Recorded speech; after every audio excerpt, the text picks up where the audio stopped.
écouter. Comment écouter et connaître la volonté de Dieu. Amen. Et si vous voulez, l'écoute et la volonté de Dieu. Comment écouter et connaître la volonté de Dieu. Ce sera mon thème ce matin. La Bible dit dans Apocalypse chapitre 3, c'est l'apôtre Jean qui parle. Apocalypse chapitre 3, verset 6. Que celui qui a des oreilles entende ce que l'Esprit dit aux églises. Avant que je ne continue, je voudrais me décharger d'une promesse. Quelqu'un dit Amen. Une promesse. J'aimerais remettre quelques cadeaux à 2 princesses ce matin. Amen. Que le Seigneur te bénisse. Voici ta Bible. Tu peux t'approcher pour la prendre. Est-ce qu'on peut l'encourager à lire sa Bible? Amen. Ne parle pas encore. Viens, tu peux revenir. Ça, c'est pour ta petite sœur. Je pense qu'elle avait des enfants les soirs. Donc, sois béni. Alors que nous parlions quelques semaines, elle a manifesté le désir de s'impliquer aussi dans l'église, notamment en chantant. Bienvenue dans le chant. Amen. Nous allons prier pour toi. Gloire au Seigneur. C'est la fille de notre bien-aimée Valérie. Donc, je disais tantôt que le Seigneur dit ici dans l'Apocalypse que celui qui a des oreilles entende ce que l'Esprit dit aux églises. L'écoute de Dieu est une phase de communication extrêmement importante. Et devant les difficultés de la vie, devant les problèmes auxquels les hommes font face dans leur vie, ils se posent une foule de questions. Et non seulement ils se posent une foule de questions, mais ils entreprennent aussi beaucoup de démarches en vue de sortir de ces difficultés. Ils développent des différentes façons d'aborder les questions, les difficultés qui se posent à eux. Et parfois les solutions qu'ils rencontrent ou bien qu'ils cherchent à trouver ne sont pas toujours les bonnes solutions. Dans certaines difficultés, certaines personnes se tournent vers les marabouts. Dans d'autres situations, d'autres personnes se tournent vers des sectes ou encore vers des faux prophètes pour essayer de scruter l'avenir. D'autres encore se réfèrent à l'horoscope pour chercher à comprendre ce qui se passe ou ce qui va se passer dans leur vie. Mais vous êtes d'accord avec moi que toutes ces solutions sont des solutions catastrophiques. Ce sont des solutions ruinantes qui peuvent vous amener très loin de Dieu. Bien-aimés, lorsque nous sommes face à des situations, il nous faut nécessairement chercher et trouver des solutions chrétiennes. Amen. Des solutions chrétiennes face aux difficultés de la vie. Voilà ce qu'un enfant de Dieu doit chercher. Amen. Autrement dit, nous devons être à l'écoute de Dieu.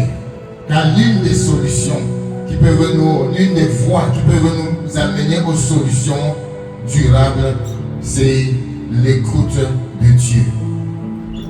Parce qu'à travers l'écoute de Dieu, nous allons certainement recevoir la direction divine pour conduire notre vie. Amen. Ce matin donc, j'aimerais que nous posions cette question: comment connaître la volonté de Dieu? C'est une question que tout le monde se pose. Les chrétiens jeunes dans la foi, aussi bien que ceux qui ont déjà beaucoup mis du temps dans la foi, on se pose souvent la question: comment devant cette situation je veux connaître la volonté de Dieu? Que dit Dieu dans ce cas ou dans l'autre cas? Avant de continuer, je voudrais préciser que Dieu parle. Amen. Et la question c'est de savoir pourquoi est-ce qu'il parle. Nous allons répondre à cette question progressivement.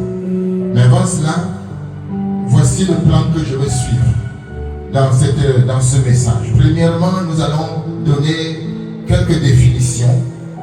Ensuite, nous allons parler des dimensions de l'écoute.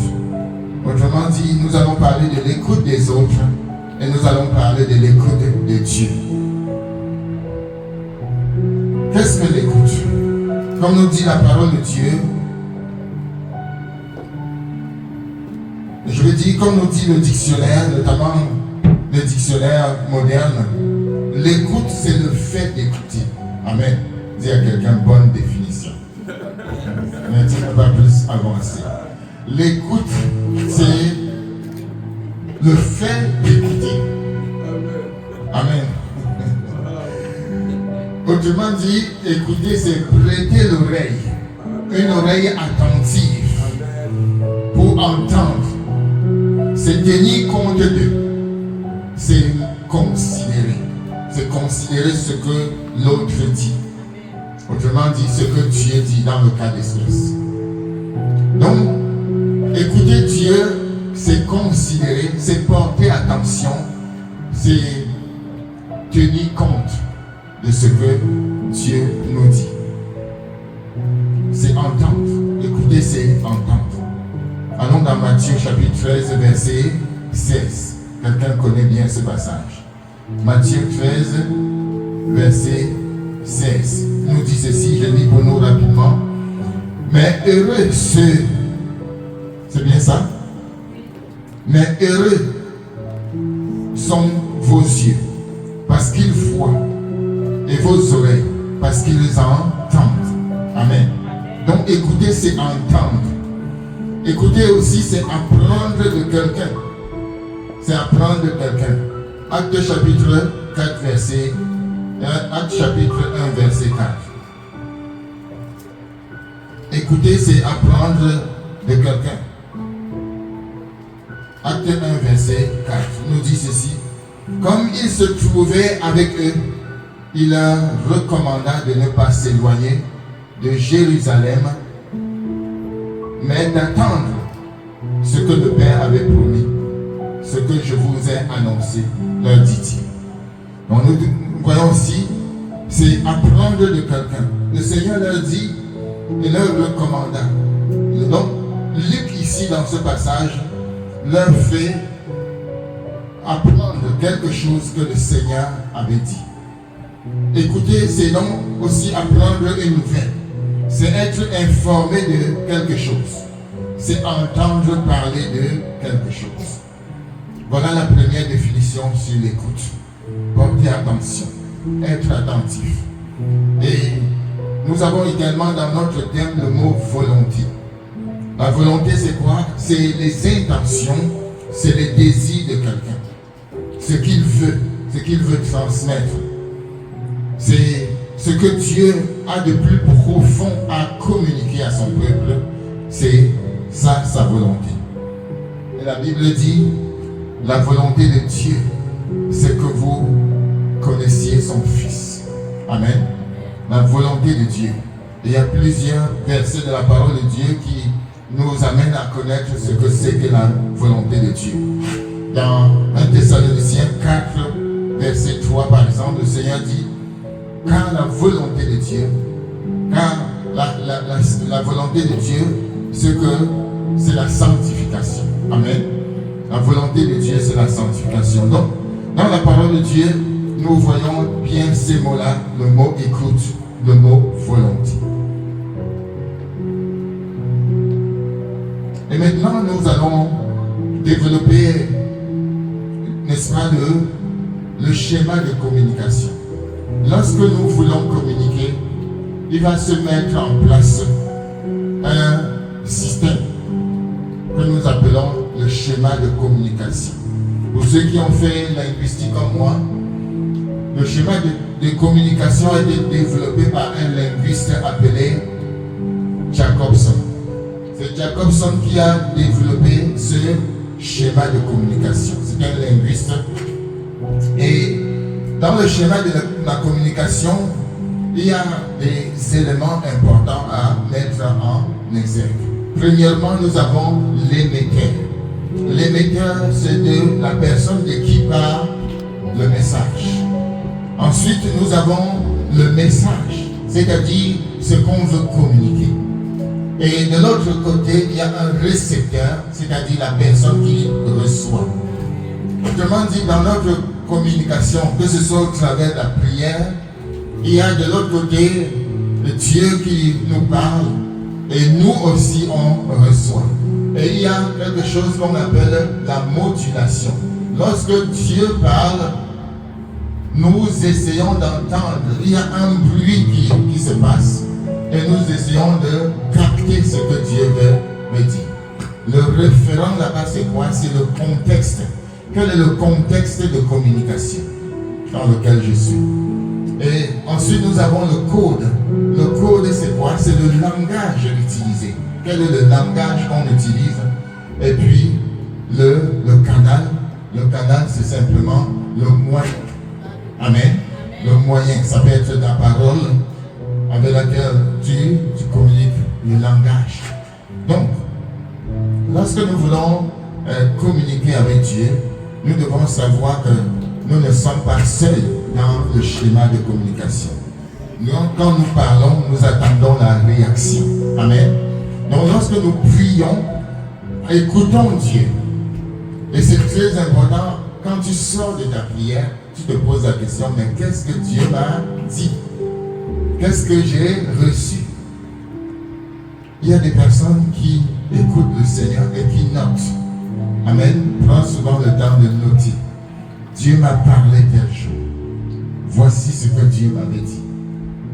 Amen. Et lorsque la chose se réalise, tu te souviens que ta communication a bien fonctionné. Imaginez que d'un bout, quelqu'un parle et de l'autre côté, personne ne répond. Ce n'est plus une communication. Donc il faut que tous ces éléments soient réunis pour qu'on parle d'une communication. Et parfois, l'émetteur et le récepteur peuvent changer de position et de rôle. Dieu peut devenir récepteur et nous l'émetteur. Amen.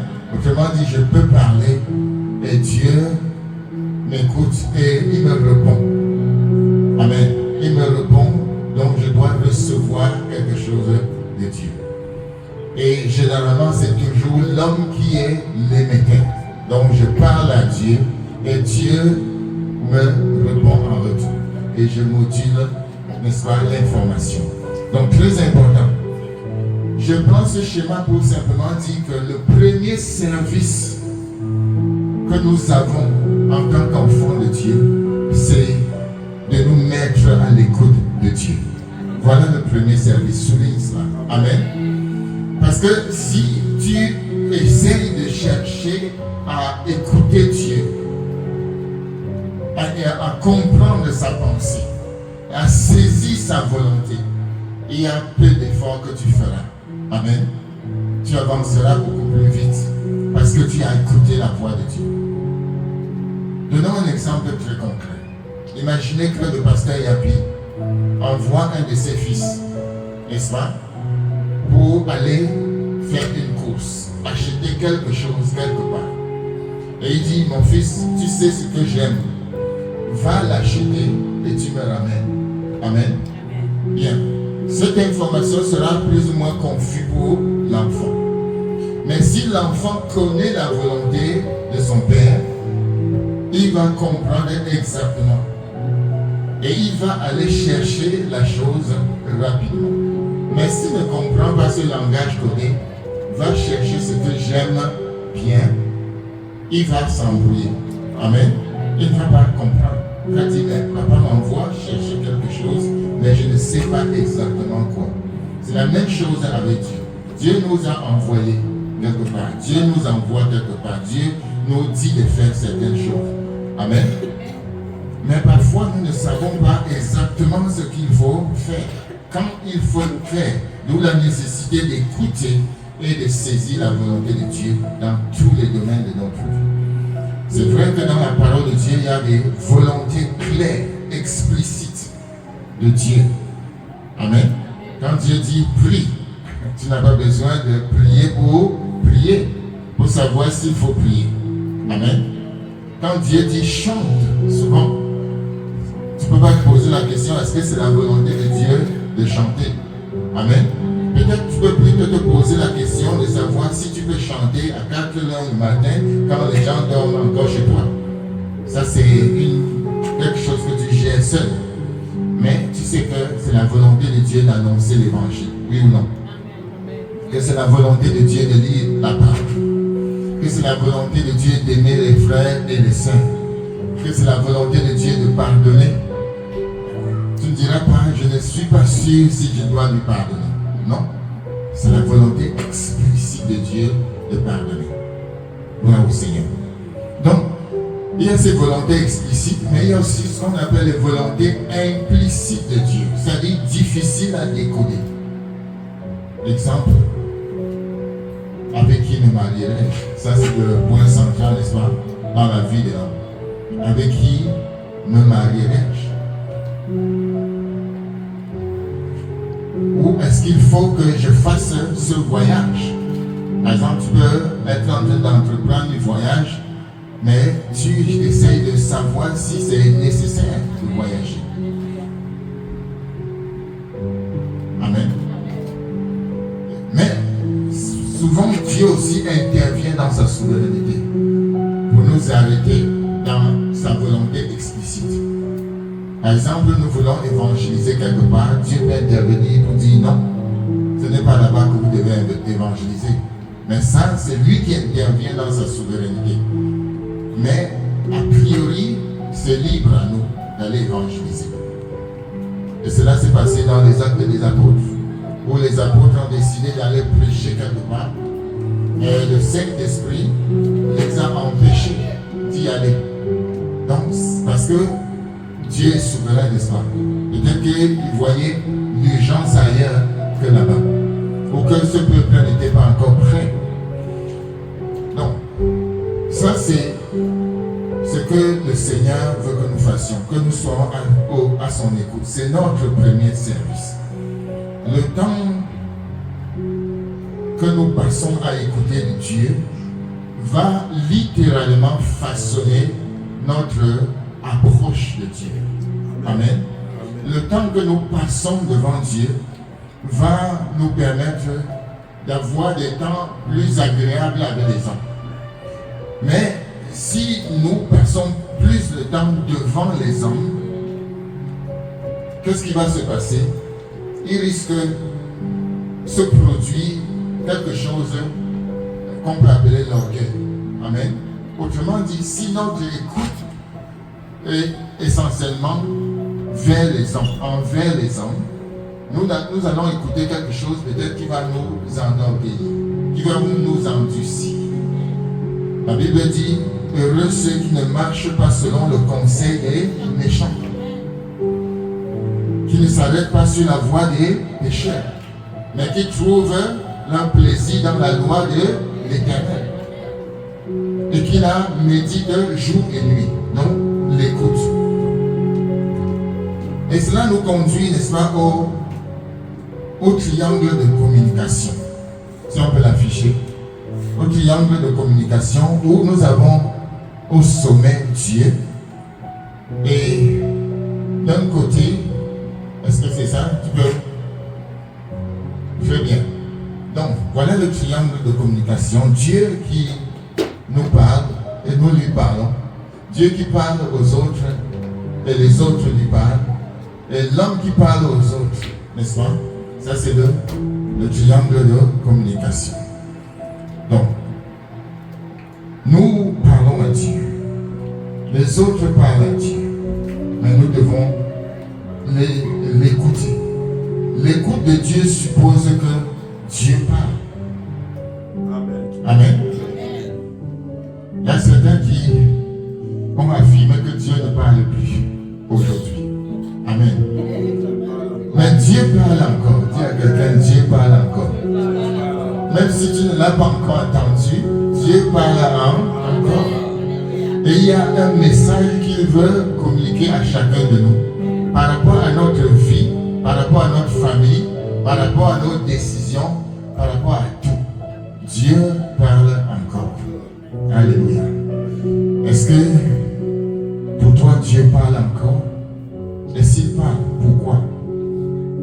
Lorsque nous parcourons la Bible, de la Genèse jusqu'à l'Apocalypse, nous entrons en contact avec un Dieu qui parle. Allons dans Genèse chapitre 1. Genèse chapitre 1, déjà, nous voyons un Dieu qui parle. Prenons Genèse 1, déjà le verset 1 nous dit, au commencement, Dieu créa les cieux et la terre. Voilà la base. Dieu créa les cieux et la terre. Verset 3. Dieu dit, Amen.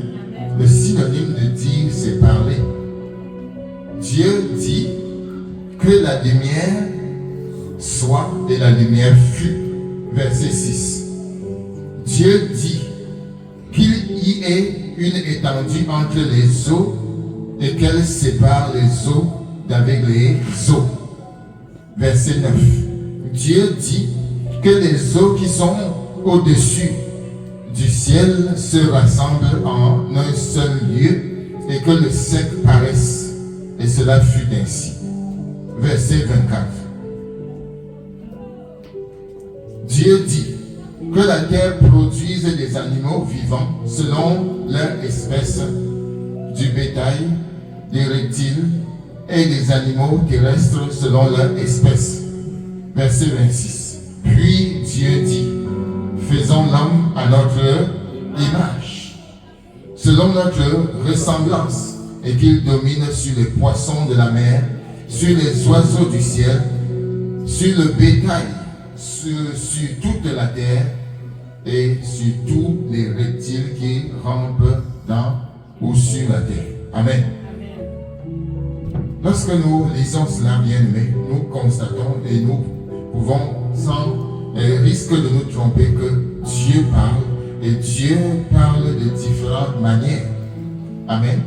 Dieu parle. Le verbe dit ici dit que Dieu est constamment en activité. D'où la puissance de la parole. Dieu parle.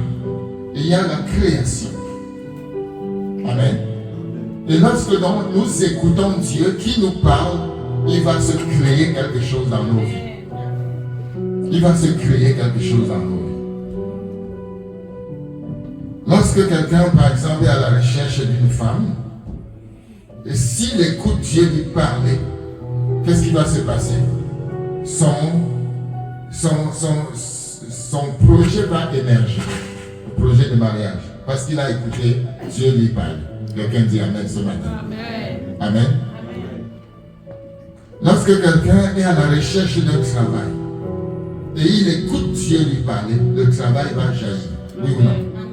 Le travail va jaillir. Dieu va te dire, c'est là que tu dois travailler, ou que tu dois faire quelque chose. Donc Dieu nous parle. Et Dieu est différent des idoles. Les idoles, eux, ils ne parlent pas. Mais Dieu parle. Allons Genèse chapitre 15, verset 1. Genèse 15, verset 1. Après ces événements, nous dit la parole de Dieu.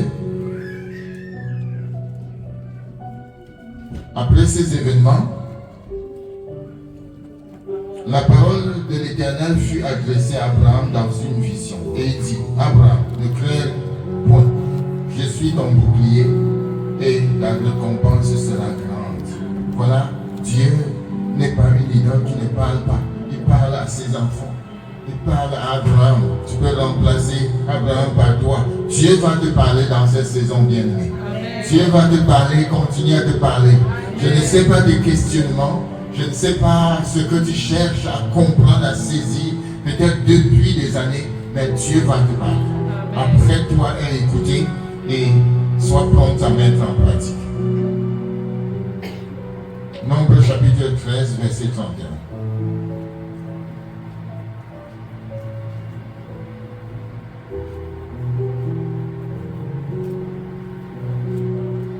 Verset 31 nous dit, mais les hommes qui étaient allés avec lui disent, nous ne pouvons pas monter contre ce peuple car il est plus fort que nous. C'est bien ça? Car il est plus fort que nous. Et dans Marc chapitre 15, verset 6, Marc 15, verset 6.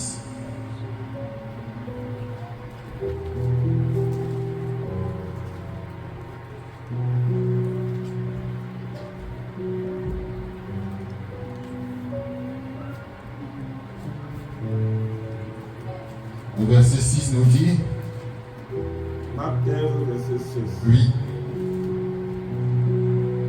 Verset 6 dit, à chaque fête, ils relâchèrent un prisonnier, celui que demandait la foule.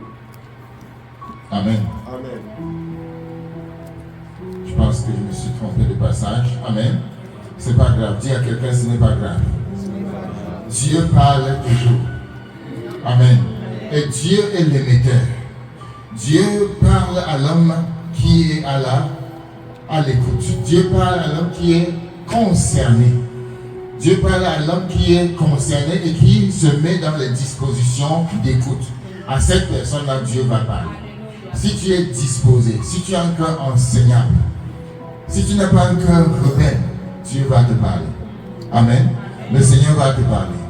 L'écoute nécessite que nous ayons des oreilles et des oreilles spirituelles. Amen. Parce que exceptionnellement, Dieu peut nous parler avec une voix audible. Mais nous entendons généralement Dieu avec une oreille spirituelle. Donc il faut que notre oreille soit aiguisée, que notre oreille soit nettoyée et que nous puissions distinguer la voix de Dieu. Il est très probable que vous ayez une façon de discerner la voix d'une personne qui vous est proche. Amen. Même à l'approche, quand vous êtes encore à la maison, vous allez sentir que la personne dit quand il y a la porte là, c'est telle personne. Parce que vous êtes habitué à cette personne. Donc vous savez l'écouter. Vous connaissez sa voix. Amen. Mais posons-nous la question, pourquoi Dieu nous parle? Pourquoi nous parle-t-il? Pourquoi est-ce que Dieu nous parle? Premièrement, parce qu'il nous aime. Amen. Tu ne parleras pas à quelqu'un que tu n'aimes pas. Premièrement, parce qu'il nous aime. Vous ne pouvez pas rencontrer un étranger et vous mettre à lui parler n'importe comment. Nous sommes dans la situation d'évangélisation, on aime tout le monde. Amen. Mais dans une conversation, vous n'arrêterez pas n'importe qui en route pour dire viens, on va causer. Non. Vous parlez aux gens que vous aimez. Et Dieu nous parle, il nous aime. La Bible dit, voyez de quel amour il nous a aimés, au point de nous appeler enfants de Dieu. Et c'est ce que nous sommes. Dieu nous parle parce qu'il veut nous instruire. Amen. Je t'instruirai et je te conseillerai. Je te montrerai la voie à suivre. J'aurai le regard sur toi. Psaume 32, verset 8, nous dit le Seigneur. Donc Dieu veut nous instruire. Il nous parle parce qu'il veut nous instruire. Les instructions de Dieu, c'est quoi? Les instructions de Dieu, ce sont ces directives pour nous dans notre vie, dans notre ministère, et dans notre famille, en tant que responsable de famille, en tant que mère, en tant que père. Dieu nous instruit pour que nous puissions marcher sans faire trop d'erreurs. Dieu veut communiquer avec nous parce qu'il nous a créés pour lui. Dieu aime la communication. Amen. Je veux faire la parenthèse pour dire que plus dans une église les gens communiquent, plus ils se rapprochent de Dieu, de ce que Dieu veut. La communication, c'est le principal et le premier outil que Dieu a donné à l'homme. Amen. Quand Dieu créa l'homme, la première chose, l'homme doit parler, n'est-ce pas? C'est l'acte de parole, c'est le premier don que Dieu a donné à l'homme. Lorsqu'un enfant naît, pour qu'on sache que l'enfant est vivant, c'est quoi? C'est le premier cri. C'est un acte de communication. Donc, dans une église, dans une famille, dans un groupe, une chose importante et essentielle pour huiler les relations, c'est communiquer. Et dans notre cas, nous devons user des méthodes que nous avons, des moyens de communication que nous avons pour se communiquer. À travers Facebook, à travers les réseaux sociaux, tes premiers amis doivent être les amis de l'église, oui ou non? Amen. Qui a Facebook ici? Vous êtes encore dans l'ancien monde. Qui a Facebook? Montrez-lui le doigt. Qui a Instagram? Tout le monde a WhatsApp, ça c'est sûr. Amen. Mais est-ce qu'on communique? Est-ce que nous sommes des amis sur Facebook? Est-ce que nous sommes des amis sur Instagram? moi je ne suis pas dedans, mais est-ce que vous communiquez, les jeunes entre vous, est-ce que vous communiquez pour trouver des initiatives d'annoncer l'évangile? Amen. Certains vont nous dire, non, ce sont les outils de Satan. Même l'avion que tu prends, ce n'est pas sûr que c'est un chrétien qui l'a fabriqué. Amen. L'ordinateur que tu utilises, tu ne sais pas qui l'a fabriqué. Le problème n'est pas ce que tu touches, le problème c'est ce que tu fais avec. Amen. Quand tu vas sur Facebook, c'est pourquoi faire. Dis à quelqu'un, pose-lui la question. Quand tu vas à Facebook, c'est pourquoi faire. Amen. Donc il faut utiliser toutes ces choses-là. Mais pour la gloire de Dieu. Quand tu communiques à travers Facebook, il y a des gens que tu ne verras jamais, mais qui recevront ton message. Ils peuvent se trouver là-bas en Inde et dire, je voulais me suicider aujourd'hui, mais quelque chose est venu dans mon cerveau. Ne crains pas. C'est un chrétien qui a publié. Et ça lui permet de ne pas se suicider. Amen. Donc quand nous lançons des messages dans le vide, nous croyons que c'est inutile. Mais il y a quelqu'un qui attend que ton message. Les chrétiens doivent parler. Amen. Les chrétiens doivent communiquer. La Bible dit, la Bible dit dans Romains que le monde entier, l'univers tout entier, attend avec un ardent désir la révélation des fils de Dieu. Et dans ce siècle moderne, comment est-ce qu'on communique? Quand on a dit attendre la révélation des fils de Dieu, c'est quoi? C'est trop spirituel, c'est quoi? Mais soyons pratiques, c'est communiquer. Quand tu communiques, tu te révèles. La Bible dit, c'est Pierre, l'apôtre Pierre, qui dit que nous sommes des lettres écrites, élus de tous. Donc ce que nous avons, nous devons le distribuer. Bien, mais tu as reçu des dons. Distribue ce don-là. Tu as quelque chose à donner au monde. Ne te retiens pas. Amen. Je vais avancer et terminer. Dieu nous parle parce qu'il veut nous reprendre. C'est par amour qu'il nous reprend. Il veut nous orienter. Il veut nous guider. Dieu veut nous prévenir de certaines situations. C'est pourquoi il nous parle. C'est comme un enfant qui s'avance vers le feu. Sa maman voit, dit non, ne touche pas. Parce qu'il veut avait averti son fils. Donc Dieu nous parle parce qu'il veut nous avertir. Et il faut donc qu'on écoute. Alléluia. Donc il y a certaines choses dans la vie qui sont innées. Qui sont innées en l'homme. Mais la volonté ou la connaissance de Dieu ne sont pas innées. On doit les chercher. On doit écouter. Alléluia. C'est pourquoi Dieu dit lui-même, je t'instruirai. Je te montrerai la voie à suivre. Je te conseillerai. J'aurai le regard sur toi. Ce n'est pas inné. Dieu dit lui-même que je veux faire cette chose afin que tu écoutes ma voix et que tu marches dans mes voies. Donc, comment connaître la volonté de Dieu? Rapidement, je vais donner quelques éléments. Premièrement, donc nous avons dit qu'il faut écouter Dieu, mais au travers de la parole de Dieu. Premier élément, la parole de Dieu nous permet. Et le premier élément, c'est-à-dire la parole écrite, mais c'est aussi la parole parlée. Et c'est la parole directe. Donc on peut écouter la parole de Dieu de trois façons.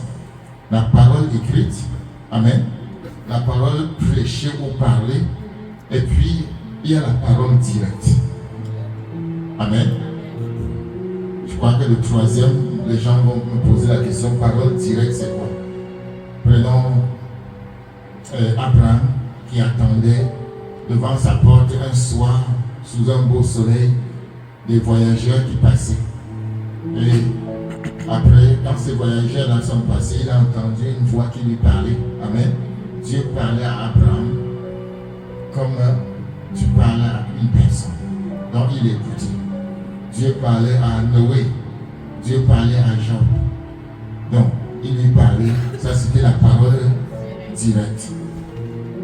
Et pour donc écouter clairement la parole, Dieu au travers de sa parole, il faut être un Esdras. Dis avec moi, un Esdras. Sois un Esdras, dis-lui, sois un Esdras. La Bible dit que Esdras était un homme versé dans la parole de Dieu. Ça veut dire quoi? Qu'il avait développé une technique pour méditer la parole de Dieu, pour étudier la parole de Dieu et pour l'enseigner, pour enseigner la loi de Moïse, nous dit Esdras. Donc nous devons être versés dans la parole de Dieu. Ça va nous permettre d'écouter mieux sa voix. Nous devons avoir aussi une attitude de recueillement avant de lire la parole de Dieu. Une attitude de recueillement. Donc lorsque nous venons dans la parole, nous n'ouvrons pas seulement au hasard et nous commençons à lire. Nous devons prendre le temps de dire Saint-Esprit, conduis-moi. Amen. Prendre un temps où nous prions, nous laissons, nous détachons du monde, nous déchargeons de nos soucis, nous déposons les choses à la croix du Seigneur et nous restons dans un lieu calme où nous lisons la parole de Dieu. Qui médite encore dans cette génération? Parce qu'il y a des gens qui méditent la parole de Dieu ici. Extrêmement important. Bien aimé, ne passe jamais une journée sans méditer la parole de Dieu. Que ce livre de la loi ne s'éloigne point de ta bouche. Médite-le jour et nuit. De façon à observer tout ce qui est écrit. C'est alors que tu réussiras. C'est alors que tu auras du succès. Beaucoup de personnes se posent la question, comment faire pour avoir du succès? Amen. Tu n'as pas du succès parce que tu passes ton temps à faire autre chose que méditer la parole de Dieu. Ça commence là. Cherchez premièrement le royaume et sa justice. Et toutes ces choses vous seront données en plus. Amen. Donc il faut que nous ne mettions pas les charrues avant les bœufs. Prends le temps de méditer. Prends le temps de méditer chaque jour. Et un cahier. Amen. Un cahier. Quand tu te lèves le matin, tu sens peut-être la fatigue, mais tu mets un peu d'eau sur ton visage. Tu viens te dire, Seigneur, me voici devant toi. Ce jour est à toi. Je te consacre ma journée. Aide-moi maintenant à écouter ta voix, à lire ta parole. Et tu ouvres la Bible. Amen. Et tu ouvres la Bible. Si tu n'as pas une façon de faire, tu peux demander conseil. Il y a des calendriers qui permettent de méditer la parole de Dieu. Amen. Dans le psaume 119, par exemple, le psalmiste nous montre combien il est important de méditer la parole de Dieu. Le verset 1 nous dit, heureux ceux qui sont intègres dans leur voie, qui marchent selon la loi de l'Éternel. La loi de l'Éternel, c'est sa parole. Amen. Ce pour quelqu'un dit, lui, la loi de l'Éternel, c'est sa parole. Peut-être si dormir se réveille. La loi de l'Éternel, c'est ça. Donc, voilà, tu viens de méditer et là, tu vois beaucoup de choses. Heureux ceux qui gardent ses préceptes, qui le cherchent de tout leur cœur, qui ne commettent point d'iniquité et qui marchent dans ses voies. Tu as prescrit des ordonnances pour qu'on les observe avec soin. Puissent mes actions être bien réglées afin que je garde tes statuts. Les statuts de Dieu, c'est sa parole. Amen. Alors je ne rougirai point à la vue de tous tes commandements. Je te louerai dans la droiture de mon cœur en apprenant les lois de ta justice. Je veux garder tes statuts. Tu vois, un engagement. Je veux garder tes statuts, ne m'abandonne pas entièrement. Comment le jeune homme rendra-t-il plus son sentier en se dirigeant d'après ta parole? Je te cherche de tout mon cœur. Ne me laisse pas égarer loin de tes commandements. Voyez, il veut toujours être proche de la parole de Dieu. Je serre ta parole dans mon cœur afin de ne point pécher contre toi. Amen. Voilà un homme qui veut réussir. C'est alors qu'il réussira. C'est alors qu'il aura du succès. Voilà le secret de la vie. Très simple. Très simple. Le secret de la vie, c'est t'asseoir dans la parole, méditer la parole de Dieu. Il dit quoi? Dès qu'il commence le verset, il dit heureux. Donc tu es heureux Le bonheur ne vient pas d'ailleurs. Le bonheur vient de la parole de Dieu que tu médites. Quand tu vas recevoir la pensée de Dieu et écouter sa voix, saisir sa volonté. Donc Dieu nous parle par sa parole et quand il nous parle, il nous faut avoir le discernement. Parce qu'il y a beaucoup de voix qui nous parlent dans la vie. Amen. Il y a beaucoup de voix. Qui est d'accord avec moi? Il y a beaucoup de voix qui nous parlent. Oh, ça vient à gauche, ça vient à droite. On entend toutes sortes de voix. Mais il faut une chose, le discernement. Demande au Seigneur le discernement. La voix de Dieu doit être familière à toi. Amen. La voix de Dieu doit être familière à toi. Donc Dieu nous parle par sa parole, nous parle aussi par son esprit. L'esprit de Dieu nous parle. Parce que son esprit en nous. La Bible dit que celui qui n'a pas l'esprit de Dieu ne lui appartient pas. Donc si tu appartiens à Dieu, tu as l'esprit de Dieu. Et donc son esprit va te parler. Dieu nous parle par son esprit. Et nous avons l'entendre.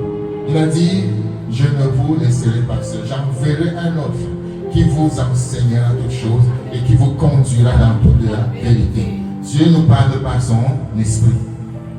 Dieu nous parle également par la providence divine. Amen. Dieu nous parle par sa providence divine. Le temps nous manque pour étayer ça. Mais lisons 1 Samuel 9, verset 1. 1 Samuel 9, verset 1 et suivant, nous dit ceci. Ça, c'est la providence divine.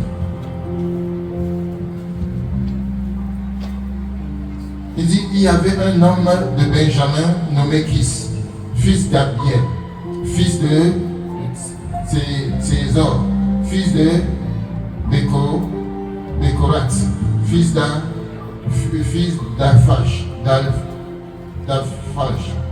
fils de Benjamite. C'était un homme fort et vaillant. Il avait un fils du nom de Saül, jeune et beau, plus beau qu'aucun des enfants d'Israël, et les dépassant tous de la tête. Les ânesses de Kis, père de Saül, s'égaraient, et Kis dit à Saül, son fils, prends avec toi l'un de tes serviteurs, lève-toi, va et cherche les ânesses. Je ne veux pas lire toute l'histoire, mais vous connaissez le contexte. Amen. Qu'est-ce qui s'est passé ici? Saül, n'est-ce pas, qui s'en va pour chercher les ânesses de son père. Mais finalement, il sera rencontré par le prophète Samuel. Finalement, il va être loin pour devenir le roi d'Israël. Dieu nous parle par la providence divine. Lui, il est sorti comme ça, mais les choses se sont passées. Dieu a fait opérer des choses en providence divine. Le temps nous manque, bien aimé, mais nous voyons également que Dieu nous parle d'une façon ou d'une autre. Dieu a parlé à Jonas. Dieu a parlé à Jonas. Et Jonas a réagi pas de la bonne manière. Mais Dieu a parlé à Jonas en réponse à sa prière. Donc Dieu nous parle par la prière. Amen.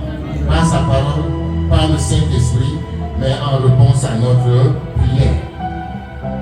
Et pour terminer, bien aimé, nous pouvons, pour écouter la voix de Dieu, n'est-ce pas, prendre aussi les conseils des aînés dans la foi.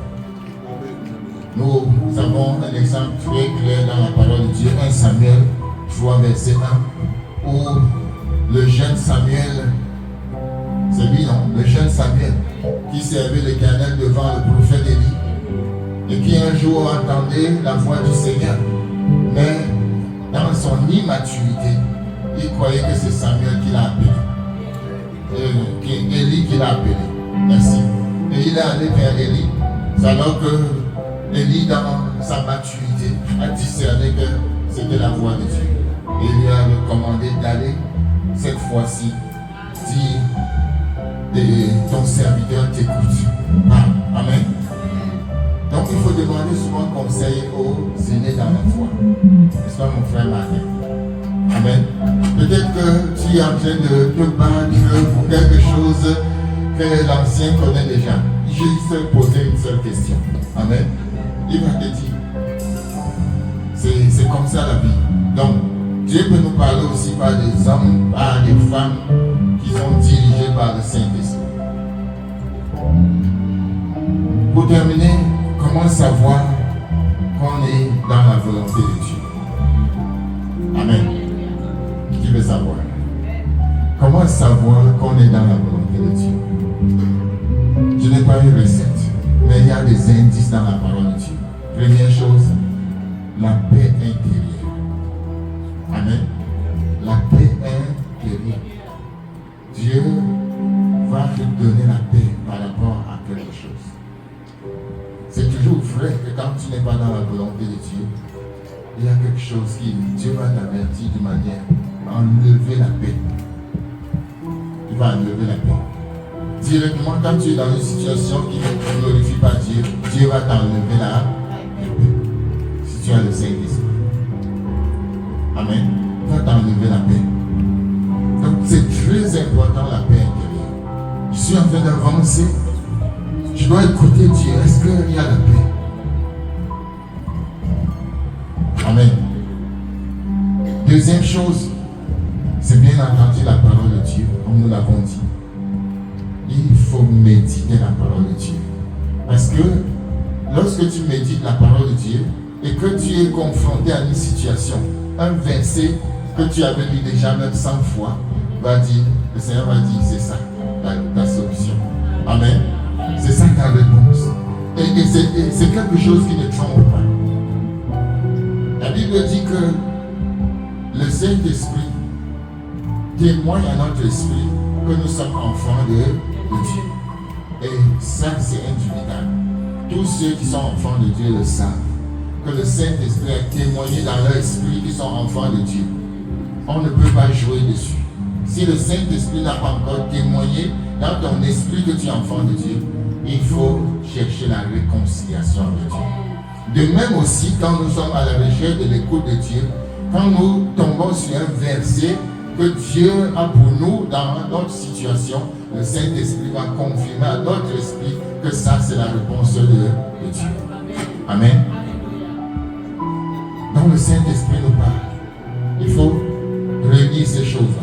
La paix intérieure, la parole de Dieu, le Saint-Esprit qui confirme et aussi, en fin de compte, les circonstances. Amen.